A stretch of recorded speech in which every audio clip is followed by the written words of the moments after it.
Njengoba lamazwe eziveze wona, lokho kuchaza ukuthi iwona azobhekana nezindleko zokulandwa kwabantu bawo, bese kuthi iNingizimu Afrika yona ibhekane nohlelo lokuqinisekiswa kwamaphepha abo. Ungqongqoshe wezobulungiswa uMamoloko Kubayi uthi ikhona inqubekela phambili ekubuyiselweni emazweni abo kwabokufika abasezingxenyeni zezwe ezithintekayo. Several countries have come forward to offer the voluntary repatriations of their respective nationals from the Republic of South Africa.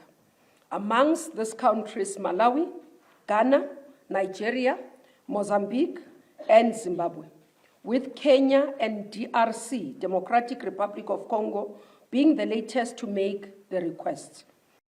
Kuze kube manje bangaphezulu kwa-15,000 abantu baseMalawi asebegodukisiwe ngamabhasi kusukela beqale ukuhlala eSherwood bethi basabela impilo yabo ngaphambi komhla ka-30 kuNhlangulana obekwe yizinhlangano ezifuna ukuthi abantu abakulelizwe ngongemthetho balifulathele.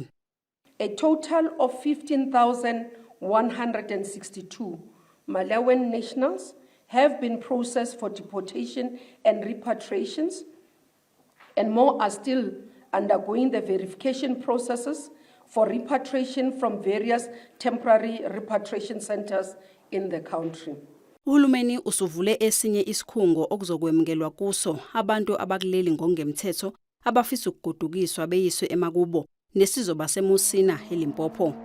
Isikhungo esivulwe eSouth Beach eThekwini sizovalwa bese abantu abakuso njengamanje bathuthwe ngamabhasi bayiswe eLimpopo beyolindela khona.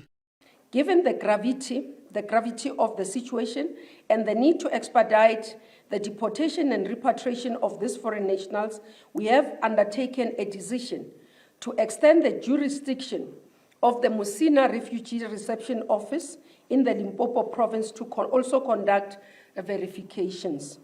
Uhulumeni ukugcizelele ukuthi umhla ka-30 awugunyaziwe ukuxosha abantu bokufika abangenawo amaphepha okuba kulelizwe.